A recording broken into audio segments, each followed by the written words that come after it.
గా నేర్చుకోవాలా? అప్టాక్స్ తో మా ఉచిత లైవ్ వెబినార్లలో చేరండి. ఆల్గో ట్రేడింగ్ కేవలం ₹10 బ్రోకరేజీ అందుబాటులో ఉంది. ఇప్పుడే అకౌంట్ ఓపెన్ చేయండి.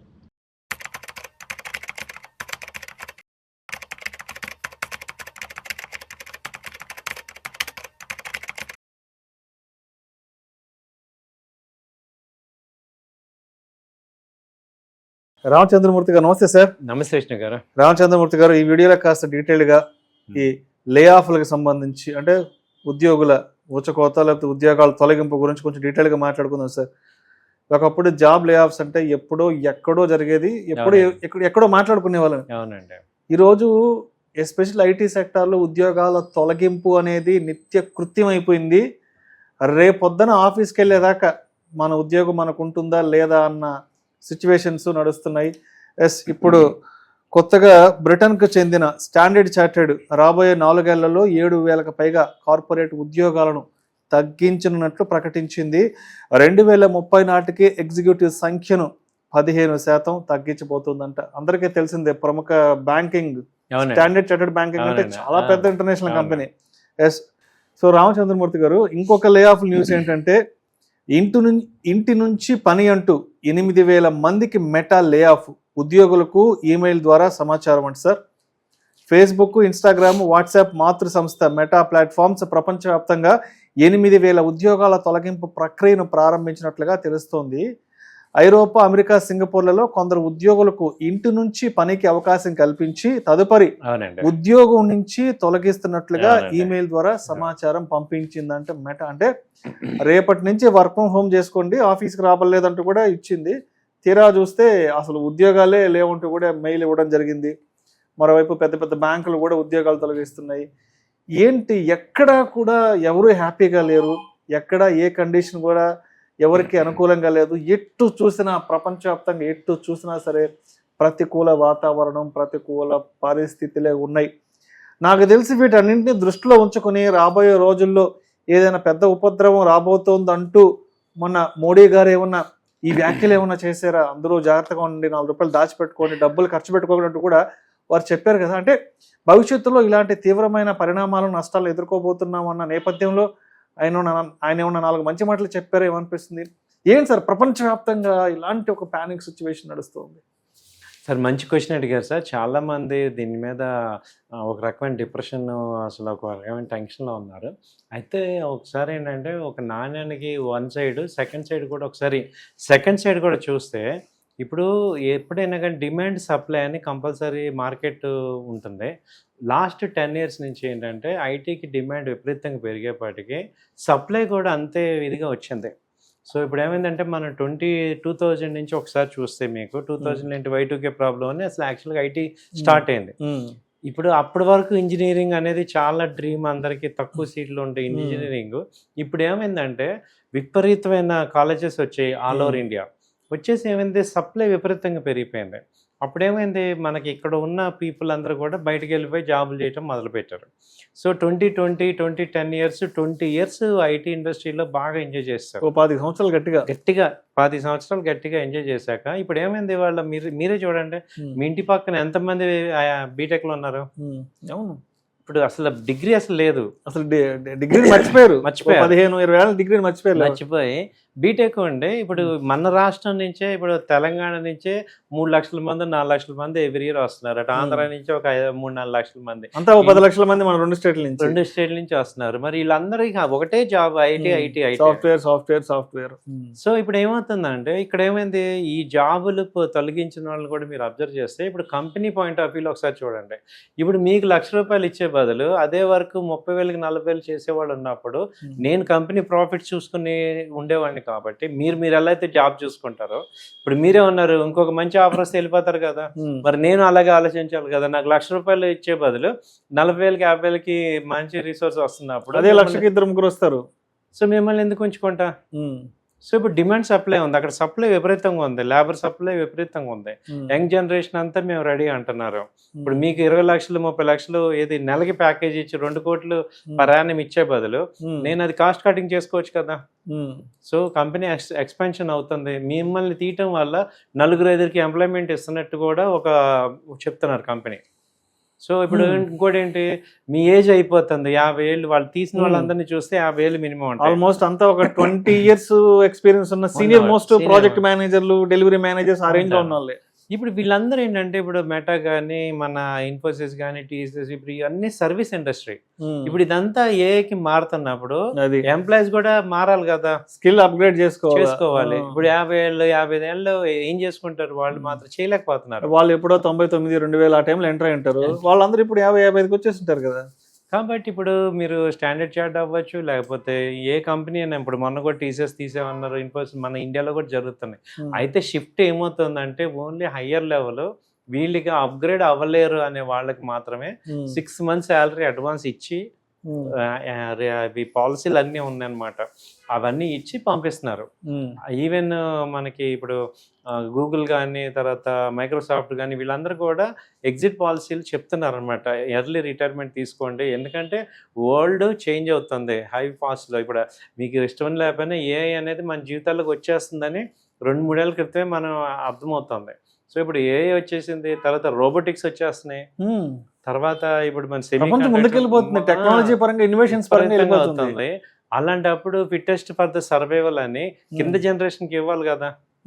సో వీళ్ళు పెనిట్రేట్ చేస్తున్నారు ఇప్పుడు అదే స్కిల్స్ అని. ఇప్పుడు 20 years ఉండే అతను కొత్త టెక్నాలజీ ఏ మారేపాటికి ఆయన 0 అయిపోయాడు. ఈ కొత్త వాళ్ళు ఏమవుతున్నారు, స్కిల్స్ డెవలప్ చేసుకోగలరు, వీళ్ళకి యంగ్ జనరేషన్ కాబట్టి వీళ్ళు మేము రెడీ అంటున్నాం, కాస్ట్ తగ్గుతుంది. అంటే ఈ పాయింట్ ఆఫ్ వ్యూలో మీరు ఆలోచిస్తే మీకు రియాలిటీ అర్థమవుతుంది, బిజినెస్ రియాలిటీ. కాబట్టి ఏమవుతున్నాం అంటే, ఇది వీళ్ళు జాబ్ పోవటం ఒక రకంగా బాధే, కానీ కొత్త జనరేషన్కి ఛాన్స్ ఉంది. సో కొత్త వాళ్ళకి ఎక్కువ మందికి వర్కౌట్ అవుతుంది. ఇప్పుడు మీకు ఇచ్చే కాస్ట్తో 4-5 శాలరీస్ ఇవ్వగలుగుతున్నాం, దానివల్ల కంపెనీ కాస్ట్ కటింగ్ అవుతుంది, లాంగ్ రన్లో కంపెనీ బెనిఫిట్ అవుతుంది. ఇప్పుడు అందరం కన్నా కంపెనీ బాగుండాలి, కంపెనీ బాగుంటేనే. ఇప్పుడు మనం చూసారు, అప్గ్రేడ్ కాలేదు, కోడక్ ఏమైపోయింది, కోడక్ లాంటి కంపెనీ జపాన్ లో నెంబర్ 1 కంపెనీ కోడక్ మన కెమెరాలు, ఫిల్ములు ఒక 25 ఏళ్లకు ముందు 32 ఉండేటి ఫిల్ములు, రీల్స్, ప్రతి వాళ్ళు కోడక్ అనే వాళ్ళం ఇండియాలో కూడా, కెమెరాలు. అదేమైంది, అప్గ్రేడ్ అవ్వాల, ఏమైంది, కంపెనీ మూసుకుపోయింది. కంపెనీ నోకియా మన కళ్ళ ముందు చూసామే కదా, 15-16 ఏళ్ల ముందు వరకు నోకియా ఎంత బ్రాండ్ అనుకున్నా. అవార్డు బ్రాండ్ ఇలాగే ఓల్డ్ పీపుల్ ని ఉంచుకొని న్యూ థాట్స్ ఇంప్లిమెంట్ చేయక, న్యూ పర్సన్స్ తీసుకోపోవడం వల్ల ఏమవుతుందంటే, కొత్త పీపుల్ తీసుకోవడం వల్ల ఫ్రెష్ థాట్స్ వస్తాయి. ఈ పాత పీపుల్ వాళ్ళు ఏమవుతుంది, అవే థాట్స్ కంటిన్యూ అవుతుంటాయి, వాళ్ళేమో చేంజ్ అవ్వరు, వాళ్ళ కంపెనీని కూడా బ్రాడ్గా చేయరు.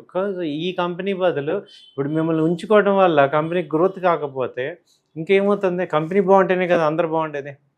సో ఈ పాయింట్ ఆఫ్ వ్యూలో ఇప్పుడు ఆలోచించాల్సింది ఏంటంటే, ఇది కామన్ చేంజ్. ఎవరైతే అవ్వకపోతారో, చేంజ్ అవ్వకపోతే అందరు, ఇప్పుడు మన ఫీల్డ్ తీసుకుంటే, అంతకుముందు టీవీ 4 ఛానల్స్ ఉండేవి, ఇవాళ ఏమైంది, ఇప్పుడు మన తెలుగులోనే లెక్క పెట్టలేనన్ని ఛానల్స్ ఇవాళ యూట్యూబ్ వచ్చేసింది. ఇప్పుడు యూట్యూబ్ ని శాటిలైట్ ఛానల్ బీట్ చేయాల్సి వస్తుంది. సో అప్గ్రేడ్ కంపల్సరీ ప్రతి ఫీల్డ్ లో ఉంది. ఇప్పుడు శాటిలైట్ ఎంతమంది జాబులు పోతున్నాయి. సో అలాగే యూట్యూబ్ ఛానల్స్, ఇవన్నీ ఏంటంటే న్యూ జనరేషన్ ఉంది, చాలా న్యూ చేంజెస్ వస్తున్నాయి. వాటిని తగ్గట్టుగా మనని మార్చుకోకపోతే మీకు 50 ఏళ్ళ 20 ఏళ్ళ సంబంధం లేదు, న్యూ కాన్సెప్ట్కి మీరు మారాలి, లేకపోతే మీరు ఐసోలేట్ అయిపోతారు. అదే ఇప్పుడు జరుగుతుంది. తర్వాత ఈ H1B వీసా హోల్డర్లకు సంబంధించి కూడా చాలా బ్యాడ్ న్యూస్ వచ్చింది. లే ఆఫ్స్ దెబ్బకు రోడ్డును పడ్డ H1B వీసా హోల్డర్లు 2 నెలల్లో ఇండియాకు తిరిగి రావాల్సిందే. అమెరికా కల సాకారమైందని మురిసిపోతున్న వేళ ఒక లే ఆఫ్ ఈమెయిల్ వేలాది మంది భారతీయ ఐటీ ఉద్యోగుల జీవితాలను తలకిందులు చేస్తోంది. మెటా, అమెజాన్, ఒరాకిల్ వంటి టెక్ దిగ్గజాలు భారీగా ఉద్యోగాల కోతల్లో చిక్కుకున్న H1B వీసాలపై పనిచేస్తున్న భారతీయులు ఇప్పుడు సంక్షోభంలో మునిగిపోయారు. అంటే అమెరికాలో ఉద్యోగం చేయడం, డాలర్ డ్రీమ్స్ అనేవి ఒకప్పుడు ఒక పెద్ద లైఫ్ టైం అచీవ్మెంట్. అంటే ఇంట్లో కొడుకుని అమెరికా పంపించడం అనేది ఒక అంతకు మించిన అచీవ్మెంట్ ఉండేది కదా పేరెంట్స్ కి. అక్కడికి వెళ్ళి చదువుకునే వాళ్ళు, అక్కడికి ఒక్కసారైనా వెళ్ళి జాబ్ చేసి ఒక 1-2 years జాబ్ చేసి రావాలనుకున్న డాలర్ డ్రీమ్స్ ఇవన్నీ కూడా. ఈ రోజు ట్రంప్ దెబ్బకి ఈ డాలర్ డ్రీమ్స్ అన్ని కూడా చల్లా చెదరై పడిపోతున్నాయి. చెప్పాలంటే అమెరికాలో ఉండే వాళ్ళ పరిస్థితి ఎలా ఉందంటే, చాలా మంది భార్యాభర్తలు ఇద్దరు ఉద్యోగాలు కోల్పోయి భారతదేశానికి తిరిగి రావడానికి ఫ్లైట్ ఖర్చులకి కూడా డబ్బులు లేవండి సార్. ఇది సిచ్యువేషన్. అంటే ఒకప్పుడు ఆహా అమెరికా, ఓహో అమెరికా అనుకున్న వాళ్ళు ఈరోజు అమెరికాలో ఉద్యోగం అంటే పిల్లని కూడా ఇవ్వలేనంత. అంటే అమెరికాలో జాబ్ అంటే ఇప్పుడు గ్యారంటీ లేదు, నో గ్యారంటీ. అవునండి. సో ఎట్లా చూడాలి అసలు? ఒకప్పుడు అబ్బా ఆహా ఏదో బ్రహ్మ పదార్థం అద్భుతం అనుకున్నది ఈ రోజు అసలు అదేదో వేస్ట్ అన్నట్టు విసిరిపారేస్తున్నారు. ఎట్లా చూడాలి? మొన్న మనకి బంగ్లాదేశ్ వాళ్ళు ఎలక్షన్స్ లోకి వచ్చారు అని 1,00,000 మంది దాకా మన ఇండియాలో ఉన్నారు అని వింటేనే మనం ఎంత ఫీల్ అయ్యాం. అంటే పక్క దేశం వాళ్ళు 1,00,000 మంది అక్రమంగా వచ్చేసారు, మన భారతదేశంలో ఉన్నారు, పశ్చిమ బెంగాల్లో ఉన్నారు అంటే మనం ఎంత ఫీల్ అయ్యాం. మరి అమెరికాలో మరి వాళ్ళు కాకుండా వేరే వాళ్ళు ఎక్కువైపోతుంటే వాళ్ళకి ఫీలింగ్ రాదా? సో ఇప్పుడు అమెరికన్స్కి అమెరికాలో ప్లేస్ లేకుండా మిగతా కంట్రీ వాళ్ళందరూ వచ్చేసేసి వాళ్ళ ఆపర్చునిటీస్ని వాళ్ళ ఉద్యోగాలు తీసుకొని వాళ్ళేమో ఎక్కడికి వెళ్ళడానికి లేకుండా అయిపోతే మరి అమెరికన్స్కి ఫీలింగ్ రాదా? ఇప్పుడు కొన్ని ఏరియాలో అసలు ఈవెన్ మన ఆంధ్ర వాళ్ళు ఎక్కువ డామినేట్ చేసే ఏరియాస్ ఉన్నాయి, కొన్ని డల్లాస్ కానీ అలాంటి ఏరియాస్లో అంత పెనట్రేట్ అయిపోయారు. ఏది ఎక్కువగా ఇండియన్స్, తర్వాత చైనీస్, వీళ్ళందరూ ఏమైందంటే అమెరికాలో చాలా పెనిట్రేషన్ వచ్చేసింది. ఇప్పుడు వాళ్ళకి ఏమవుతుంది, అంతమందిని చూసి మనకైతే ఎలా వచ్చిందో మనం పంపించాం కదా, అలాగే వాళ్ళకి రాదంటే. ఇండియన్స్ ఉన్న చాలా ప్రాంతాల్లో అక్కడ మన ఇండియన్స్ కంప్లీట్ గా మన ట్రెడిషన్స్ అక్కడికి తీసుకెళ్లిపోవడము, అక్కడ మన ఫెస్టివల్స్ టూ మచ్ గా సెలబ్రేట్ చేసుకోవడము, సినిమా హాల్కి వెళ్తే అక్కడ సినిమా హాల్ ఎగరడం, గెంతడం, ఆ స్క్రీన్ లో జించేయడం, ఆ పేపర్లు విసిరేయడం, ఆ తర్వాత ఇక్కడ ఏదైనా ఇండియాలో ఎలక్షన్స్ ఉన్నప్పుడు అక్కడ పొలిటికల్ పార్టీస్ ర్యాలీలు నిర్వహించడము, ఆ తర్వాత ఏదైనా కొత్త సినిమా రిలీజ్ అయితే అక్కడ కార్లు ర్యాలీలు, అంటే వాళ్ళకి విసుగొచ్చి చిరాకు వచ్చేస్తుంది. సో ఇప్పుడు ఎంత భరిస్తారు? మనమే బంగ్లాదేశ్ వాళ్ళు వచ్చారంటేనే మనకి ఎంత ఫీలింగ్ ఉన్నప్పుడు మీరు మరి అమెరికా వాళ్ళ ఓన్ ల్యాండ్ లో వీళ్ళందరూ వచ్చేసి ఎప్పటి నుంచో తెచ్చి వాళ్ళకన్నా ఎక్కువ బతుకుతున్నారంటే వాళ్ళకి అనిపించదా? వాళ్ళ కల్చర్ ఏంటి? హ్యాపీగా 5 day వీక్ లాగా ఎంజాయ్ చేసే కల్చర్. మనం వెళ్ళి 4-5 ఇల్లు ఒక్కొక్కళ్ళు 4 మినిమం కొంటున్నారు, ఒక్కొక్క ప్లేస్ లో కొంటున్నారు. చాలా మంది యుఎస్ లో ఉండే వచ్చే ఫ్రెండ్స్ చెప్తుంటారు, 3-4 years వీక్ 4-5 కోట్లు పెట్టి వెళ్ళుకున్నాను, మళ్ళీ ఇంకో 2-3 కొంటున్నాను. మరి వాళ్ళకి ఆ డిస్పారిటీ కనపడుతున్నప్పుడు ఏమంది, అసలు ట్రంప్ని ఎన్నుకుంది ఆ పాయింట్ మీద.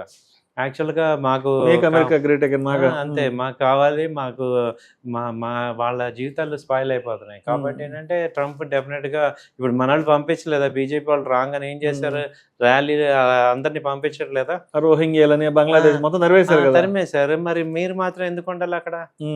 అమెరికాలో మీరెవరు, మనం ఎవరు అసలు? కాబట్టి ఏంటి, అందులో మించి ఇప్పుడు ఐఐటీలో చదువుకొని ఇక్కడ డబ్బులు ఖర్చు పెట్టి ఇక్కడ చేసి క్రీమ్ అంతా అటు వెళ్ళిపోయి ఉద్యోగం మాత్రం బయట దేశంలోకి వెళ్తే మరి ఎంతవరకు ఇండియాకి బెనిఫిట్ ఉంది? కొంచెం కూడా అంటే ఇదేమవుతుందంటే ఒక రకంగా బెనిఫిటే మనకి. ఎదుటోడు మనకు ఉండాలి. యాక్చువల్గా మనం ఈ కంట్రీలో ఉన్నాము, మనం ఈ కంట్రీని బాగు చేసుకోవాలి అని చెప్పేసి మనం ఉండాలి. కానీ ఇప్పుడు అటు వెళ్ళిపోవటం ఓకే, మనీ ఇప్పుడు డెమోక్రటిక్ కంట్రీ కాబట్టి ఎటైనా వెళ్ళొచ్చు.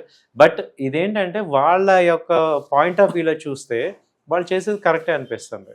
ఇప్పుడు మనం ఆల్రెడీ ఇటు పక్కన చేస్తున్నాము, అటేమో మన ఆపేస్తున్నారు అంటున్నాం. అంటే కాయిన్కి రెండో సైడ్. ఒక సైడు మీరు అన్నట్టు అరే వాళ్ళు వెళ్ళారు, సెటిల్ అయిపోయారు, ఇప్పుడు ఇక్కడ ఎడ్యుకేషన్ లోన్లు తీసుకొని అప్పులు చేసి అక్కడికి వెళ్ళి ఏదో సంపాదిద్దామని వాళ్ళందరూ ఇప్పుడు ఇబ్బంది పడుతున్నారు. H1B వీసాలు కానీ, ఇప్పుడు ఎడ్యుకేషన్ లోను, ఇవన్నీ చాలా ఉన్నాయి. అయితే ఏంటంటే ఇప్పుడు ఎవ్రీడే ప్రతిదీ ప్రపంచం ఇప్పుడు 25 ఏళ్ళ నుంచి మన అమెరికా మీద అటాక్ చేసాం, మళ్ళీ వాళ్ళు ఎక్కువైపోయాం పాపులేషన్. కాకపోతే ఏమవుతుందంటే వాళ్ళు రివర్స్ అవుతారు. ఇప్పుడు జరుగుతుంది. ఇప్పుడు కంపల్సరీ కొంత ప్రజలు రావాల్సింది అన్నకి, ఎందుకంటే వాళ్ళకి అవసరమైనంత వరకు అలౌ చేశారు. ఎక్సెస్ అయిపోతే ఏం చేస్తున్నారు, ఇప్పుడు పంపించేస్తారు. సో ఆ సిచ్యుయేషన్స్ అన్ని జరుగుతున్నాయి. సో ఏదైనా మనం వేరే కంట్రీలో ఉన్నప్పుడు మన సొంతూరే కదా. ఎప్పుడైనా అక్కడ మనకి ఫుట్ హోల్స్ ఉంటాయి. ఈవెన్ మన హైదరాబాద్ లో కూడా మొన్నటిదాకా ఏమైంది, తెలంగాణ మూవ్మెంట్ వచ్చినప్పుడు ఆంధ్ర వాళ్ళు వెళ్ళిపోవాలి, గట్టిగా వచ్చింటే వెళ్ళిపోవాల్సి వచ్చేది. అవును. సో ఇప్పుడు మనం కాదు ఈ ప్లేస్, ఎంతకాలం మంది అంటాం. సో అలా ఉంటది ఎక్కడైనా కానీ. సో యాక్సెస్ ఉన్నట్టు బెనిఫిట్ ఉన్నంత వరకు ఎవరైనా ఉంచుకుంటారు. లేదు వాళ్ళ రైట్స్ కనుక ఇబ్బంది అవుతున్నాయి అన్నప్పుడు యాజిటేషన్స్ వస్తాయి. ఆటోమేటిక్ గవర్నమెంట్ ఏం చేయాలి, ప్రజల పక్షాన ఉండాల్సిందే కదా. సో అలా జరుగుతున్నాయి ఇప్పుడు ప్రెసెంట్. చూడాలి ఏం జరుగుతుందో ఫైనల్ గా, ఎందుకంటే ఓవర్ ఎక్సెస్ అయిపోయారు మన. Right sir, right. Thank you sir, thank you so much. Thank you.